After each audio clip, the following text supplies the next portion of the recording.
Building and launching a new business may seem overwhelming, and I'm certainly not going to tell you that it's easy, but it's probably more approachable than you might think if you do it as a solopreneur. In this episode, I'm going to share some of the examples of early businesses that I've launched and some of the lessons that you can take away from that as you're considering what kind of business might you like to build.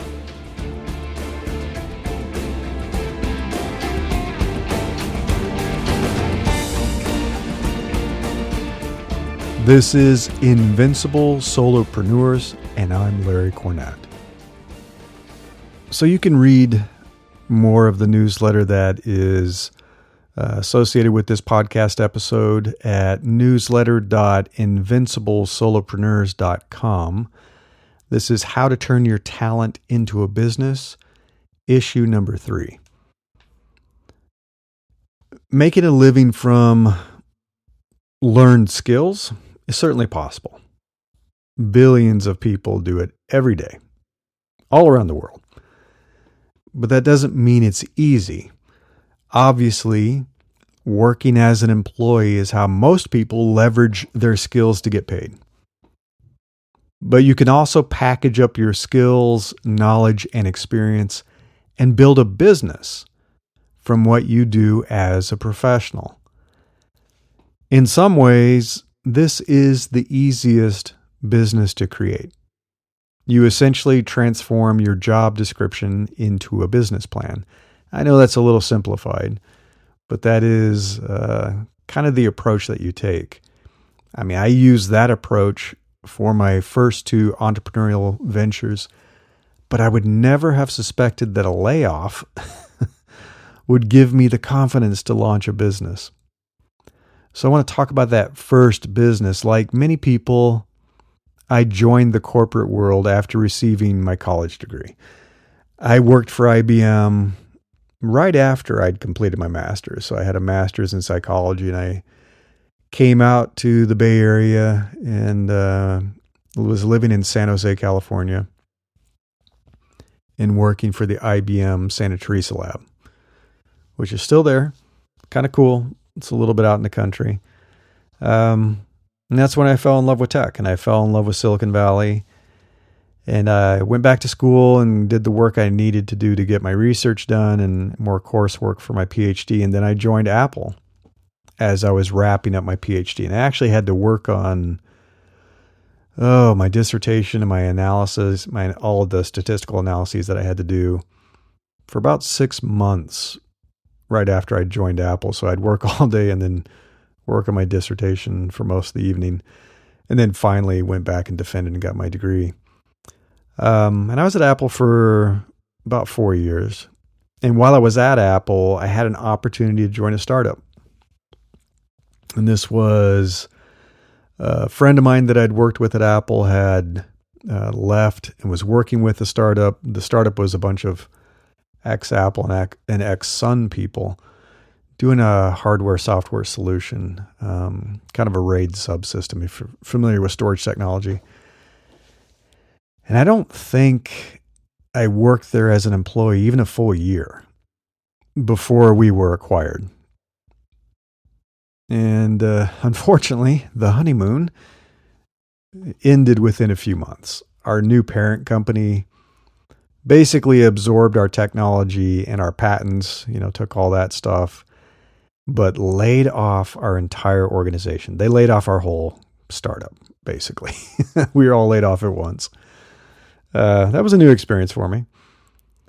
The founder and CEO relaunched the company as a new startup within a few weeks. I mean, it was fast. The turnaround was really quick, and I think he was funding a great deal of it. He had had some success earlier. Most of the employees rejoined that new company, and that was going to be focused on a more advanced solution, kind of storage area networks technology. I think we still had some hardware. I think we had some NAS, network attached storage boxes. But it was a little more advanced than what we had been doing with the first startup. So, because we obviously had to have all new IP and things like that.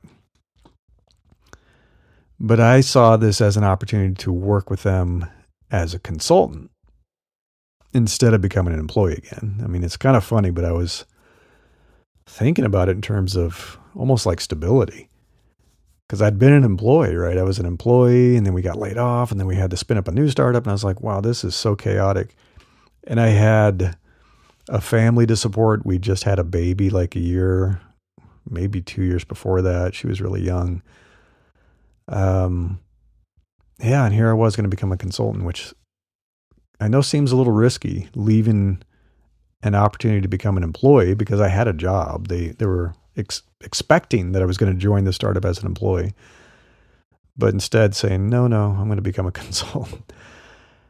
And I was lucky enough to be working with several consultants at the company that year.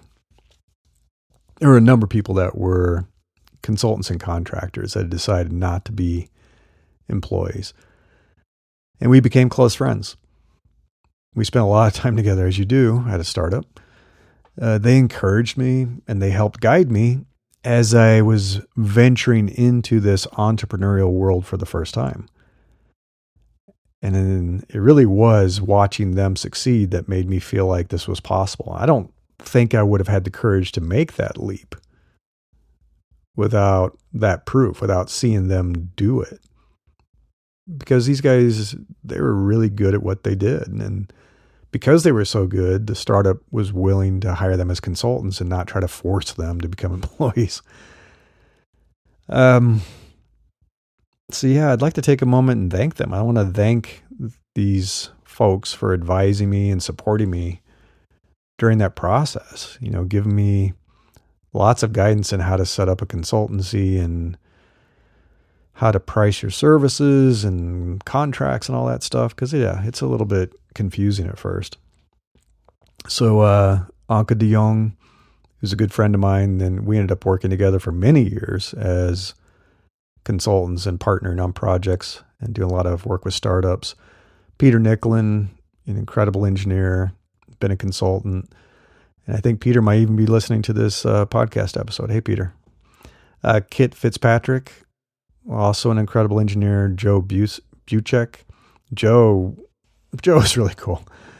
He's been very successful. He has a very rare experience and talent.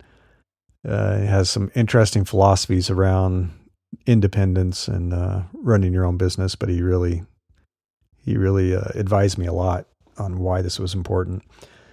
John Maloney, who I think is still working independently, and John DeBreer, who had his own engineering agency and had his own office. I mean, I was impressed with John. He seemed like he was doing really well. So thank you, folks. If any of you are listening, it's really due to you that I felt like this was possible.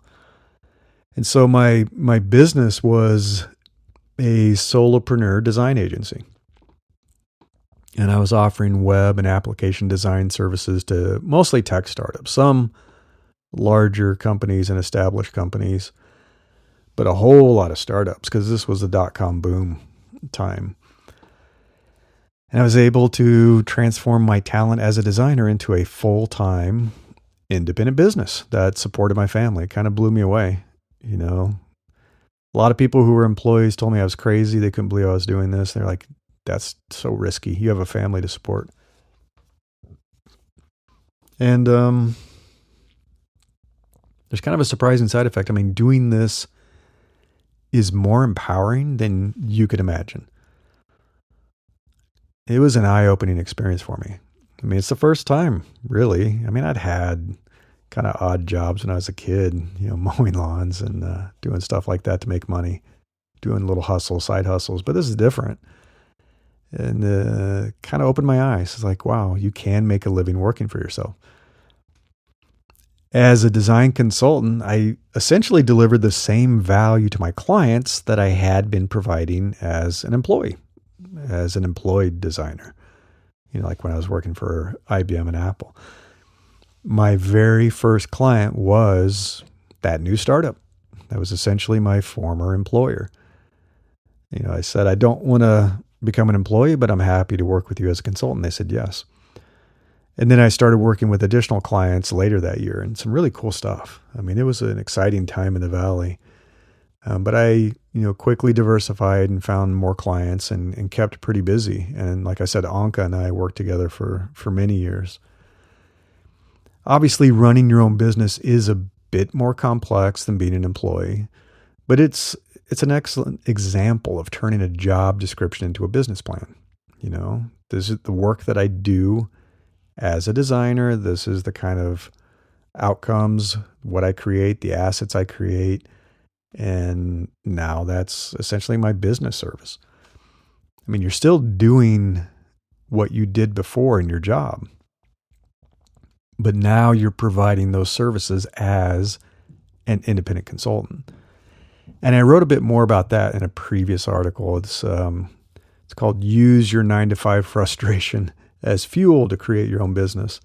The different kind of businesses you can create based on what you can do or who you are, what you know, things like that. So that's linked in the newsletter. If you go to newsletter.invinciblesolopreneurs.com, it's linked in this article. So as you hear me saying this, you may be asking or thinking to yourself, why bother? How is this any different from being an employee? If you're doing the same work and you're even sometimes working for the same company, how is that different? Why don't you just become an employee? Well, it is different, and I would say better in several ways.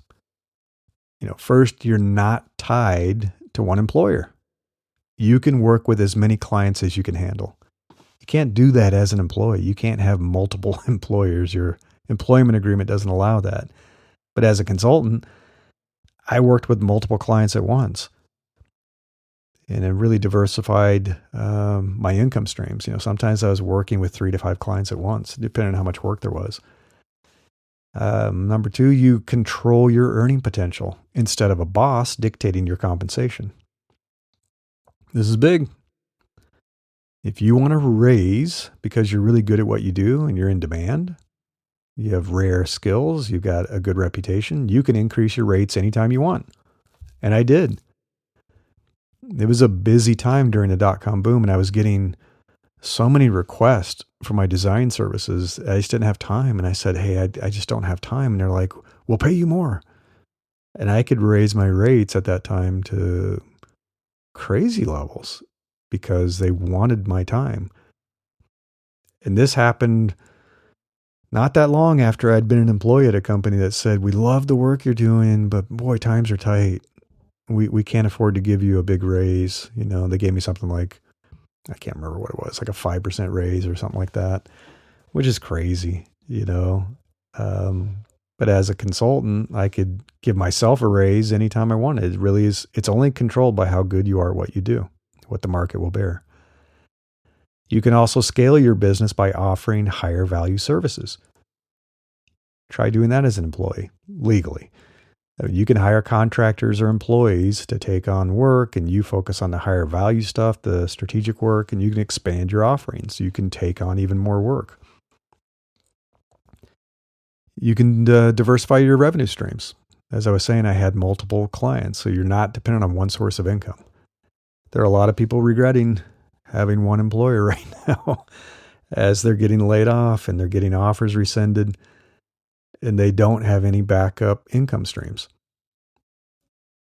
If I had one of my clients disappear, like sometimes startups would go bankrupt and disappear, it's not the greatest thing, but I had other clients, so it wasn't a big deal. It was only a portion of my revenue. If you get bored with the work, and who hasn't become bored with their job at some point? If you get bored with the work or a client becomes a pain, which happens, you can wrap things up and pretty easily move on. When you have multiple clients, dropping one is no big deal. Changing employers is a big deal, but it's not such a big deal with clients. If you're good at what you do and you're in demand, you can pursue new domains and you can take on new projects that interest you. You get your pick of the work. A big one is that your schedule and your work environment are flexible. As an independent consultant, you are supposed to be in control of how you do your work, when you do your work, and where you do your work. It's a tricky thing if a company tries to force you to to do work on campus and using their equipment and telling you how to do your work. And it's like you start to look a lot like an employee, which is a violation of hiring you as a contractor or as a consultant. So you're supposed to work where you want. And I did, and I do. We used to work out of coffee shops. Sometimes we would, this was kind of crazy. We'd rent a town car and driver. This is before Uber existed, many years before any of this became popular. And we'd hire somebody to drive us when we had to go meet with clients because the traffic in the Bay Area is a nightmare. So we were able to sit in the back and work on our laptops and get work done. And those were billable hours. So, the car is essentially paid for and then some. So, it's kind of fun, kind of cool. I was working remotely back in 1998, long before the pandemic made remote work so popular now. People act like it's a new thing. But I was working out of a home office and working out of coffee shops and stuff like that for lots of clients long before the pandemic. And I love it. I love remote work. You can take breaks from working whenever you want. Also hard to do as an employee. You have to beg for vacation and schedule it. And sometimes you don't have enough hours to do what you want, to save up for your vacation. I would enjoy weeks off between clients. So if I had worked a lot and I had, saved up money, which you should be doing, you should be banking the good times, I could take a long vacation. And I never required the approval of anyone else. I didn't have a boss who I had to ask to take a vacation or beg for a vacation. It's just me. And so I could delay working with a new client and just take like a month off or whatever. I knew one consultant who would work hard for 6 months and then take a 6-month break to travel the world every year. He did this every year. So he'd work really, really hard for 6 months, save up all his money, and then take off for 6 months and take a 6-month vacation, like a sabbatical. And that was his cycle. Talk about fun. Wow, what a great lifestyle. Good luck trying to do that as an employee. You can't take off for 6 months every year. And then finally, you can purchase the equipment, the software, the office supplies, everything you need without an employer's approval. It's a business expense. You can get everything you need. You know what you need. You know what you need to do your job well. I can't tell you how many times I remember when I was an employee and it's like, hey, we're designers. We want to work on a MacBook. And they're like, no, here's a standard issue Dell laptop. Have fun with that. Enjoy. You don't have to deal with that as a consultant. If you run your own business, you can buy what you need. So then my second business, I launched that when I left the corporate world for the last time. That was been over 12 years ago. So when I left Yahoo, and it kind of happened a bit unintentionally. I assumed I would take a short break to enjoy the summer with my family and then start interviewing for my next role when I was ready to go back to work, or I was going to get serious about launching my own startup. That was something I had talked about, which I finally did end up doing in 2014, and that was VoiceKick. And I remember thinking to myself, maybe I should do some consulting as a side hustle. So between jobs, until I figure out my next thing, I'll just do some consulting because I'd done it before and it gets easier the next time. So I quickly designed, created, and launched a business website and let the world know through a blog post that actually ended up getting picked up by TechCrunch. So as part of that post, I think I said, I'm bootstrapping my own stealth startup, which I was. In parallel, today I'm launching a consulting practice to provide advisory services to other startups and more established companies. After over 8 years in the big corporate worlds of Yahoo and eBay, I'm excited about taking everything I've learned from my experiences at those two great companies and returning to the entrepreneurial world. And I had always kind of missed it. I loved consulting. It was really because the economy had collapsed at the time and all the startups were disappearing. It was a bad time in the Bay Area and Silicon Valley. And so I kind of paused the consulting work and went back to the corporate world. So that when I hit TechCrunch, a lot of people saw it. I remember a CEO at a company that I consulted with saw it, and they reached out to me, and several other people reached out to me about my consulting practice over the next few weeks, and I began working with some clients.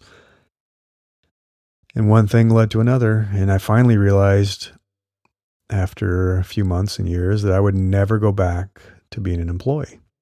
I stopped interviewing. I didn't take any more requests for job interviews and talking with recruiters. I realized I don't want to do that anymore.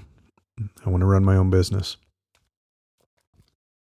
And the interesting thing about this second business is I was able to take much of what I had enjoyed in my previous role as a product and design executive and offer that as a service. So it wasn't just copy paste my job like I'd done as a designer before. This was really taking the best of what I'd been doing in my role and saying, I want to do that as a service. So offering product and design strategy, organizational consulting, helping people design their teams and find talent, working with startups on their business strategy and helping them explore revenue models. And then also guiding and coaching tech leaders. So some of the executives, coaching their product people, some of their design leaders. So I guess that was kind of my first coaching, when I think about it. So if you're considering a transition to consulting from your 9-to-5 job, you can take the best of what you enjoy about your current role and leave the worst of it behind. When you build your business, you get to design your offering to optimize for things you're great at doing and enjoy doing. Don't bring the unpleasant job responsibilities forward into your new life. You don't have to. That's what's great about it. It's kind of like writing your own job description, right? When you build your business, do what you love and stop doing the stuff you kind of hate. That's why I often talk about that with my Invincible Solopreneurs website and stuff. It's like, make a living doing more of what you love. Why not? Life is short. So my consulting company, the one that I built for this, that's Brilliant Forge, it's still running. I kind of refocused it years ago when I went into the career coaching, but it's still running. Occasionally I talk with a few startups and some corporations, but I rarely take on those type of clients now. So I've been focusing most of my attention on my latest business that I launched. It's almost 6 years ago now. And that's my third business that is my coaching practice. So making a living from what comes naturally to you almost feels effortless. When it happens, you'll hear people say, I'm still amazed that people pay me to do this. And I've talked with musicians who do that. I've talked with artists who are able to do that. And there's other types of talents, obviously. But it's different than kind of your traditional job skills. This is something that's a natural talent that maybe you had long before you entered the working world. And I can't say that building my current coaching practice was quite this effortless for me, but discovering it was a bit of an aha moment. Several years ago, I was managing the final stages of my failing tech startup. It was kind of sad. It took a couple of years of experimentation to finally find a product that people seem to love, to achieve that product market fit. Unfortunately, we were almost out of money. We'd raised a seed round and I hired a small team, and had some great folks working with me. Hey, Adam, Sam, Jamie. Careful management of our finances had allowed us to hire that team and design and build and test our software for a few years, but we needed an infusion of cash to keep paying the team and to take our product to the next phases of growth. Unfortunately, our investors didn't want to put more money into our startup at that time. And I don't blame them. We didn't have enough viral growth for them to think that it was going to work out. So as the CEO, I had the unpleasant task of spending kind of the last year of my life in the startup working with our accountant and our lawyer to shut it all down. And I have to say that was one of the most depressing times of my life. I don't like to think about it. As things were winding down, I was trying to decide what was next for me. Should I take a swing at launching another startup? And I had some folks talking with me. I had some other startup ideas. But yeah, what do? Do you raise more money and do it again? Should I return to the corporate world and look for a job? Didn't really want to, but should I? Or should I go back to consulting, right? I could go back to product and design consulting, do that. As always, I was discussing options with my wife to get her thoughts, and she said, do you know what you've always been doing for as long as I can remember? Giving people career advice, helping people find jobs. Have you considered turning that into a business? And I hadn't really thought about it, but I had. I mean, it'd been going on for, wow, I don't know, 15 years, that I'd have coffee with people or someone would buy me lunch and they'd want to pick my brain about their next career move or helping them get ready for a job interview or introducing them to someone. So I hadn't really thought about it. But it was a great idea. And I'm glad that she thought of it. Now, I wouldn't call career coaching a natural talent itself. But when I looked back kind of on my childhood and my adolescence, I remembered, I was always kind of seen as a good listener. People came to me for advice. They came to me to help them solve problems in their lives. They've been going on for a long time. And they knew I would listen without judgment, that I'd keep the conversation confidential and I'd help them think through solutions. I guess part of that's why I went into psychology and I got a degree in psychology. So perhaps my natural talents include things like empathy and compassion, problem solving, and a willingness to be someone's champion, to really care about people and try to help them. And I do. I love it. I love to help good people feel more confident. I love to help people start to believe in themselves again. I love helping people put their lives back on a good path. Coaching people through personal and professional development was always something I loved about my job as a manager and leader. I looked forward to my one-on-one meetings with my direct reports and my team. I enjoyed helping people solve problems. I always loved that part of the job. I feel like my current coaching practice, and that's Invincible Careers, if you go to invinciblecareer.com, that has allowed me to turn some of my natural talents into a business, probably more so than any of my prior companies. Those were more based on my skills, right? I was a designer, so I opened a design agency. I was a product leader, so I helped people with product strategy. So this is really returning to my roots and my talents. And it's also allowed me to lean into my talent for writing, which I've always loved. I've been writing ever since I was a kid. And so I really appreciate that I'm able to do that in this business. While it is more straightforward to create a business based on your skills, knowledge, and experience, it's fulfilling in an entirely different way to build a business that leverages your natural talents. It just is. There's something about it. So now it's your turn. I want to talk about your business idea. What is it you have always naturally done or been good at doing? You may still do it now, or perhaps you did it frequently during your childhood or young adulthood, but you gave it up when you pursued a career based on your education and your training instead. How does your natural talent or those natural behaviors, things that you do, help solve other people's problems? And if you approach that from the other side, what problems do people have that could be addressed by what you naturally do? Who are the people that need your help the most? In other words, who are your ideal clients or customers? Are they willing to pay you to help them solve their problems?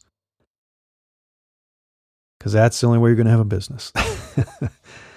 If people want to talk to you and they want what you got to offer, but they won't pay for it, it's not really a business. And the only way to really find out is to test your business concept. I mean, people will say they'll pay, but you can't know for sure. until you actually test it. Now, you don't have to go all in or spend much money to do this. That's the great thing about building a business this way. Unless you're planning on opening a restaurant or a bar, that's going to get expensive. You can take a lean approach and you can test a minimum viable product or a minimum viable offering or desirable offering with a few potential clients. I mean, that's what I did with my coaching practice. I did exactly that.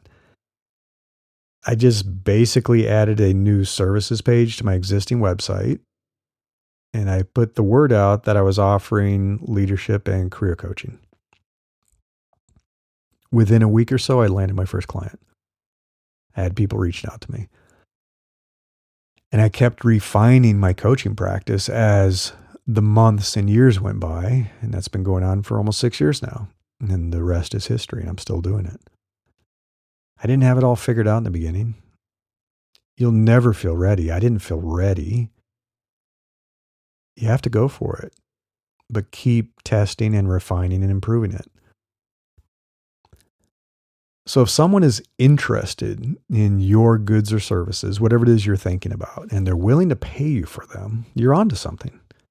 You have a potential business waiting to be explored. Once you're independently able to make a living from your talents, you'll never want to go back to working for someone else. It's addictive. You won't want to go back to being an employee. So are you ready to find out how that feels? I wish you the best of luck with this. I'm going to wrap this up. Feel free to reach out to me. If you need advice or guidance, you want to do a quick discovery call and talk about things, you can do that. You can go to newsletter.invinciblesolopreneurs.com. You can leave a comment. You can find a way to leave me a message. Be happy to chat with you. So thanks for listening. I hope this episode was helpful, useful. Hopefully inspires you to start exploring some business ideas.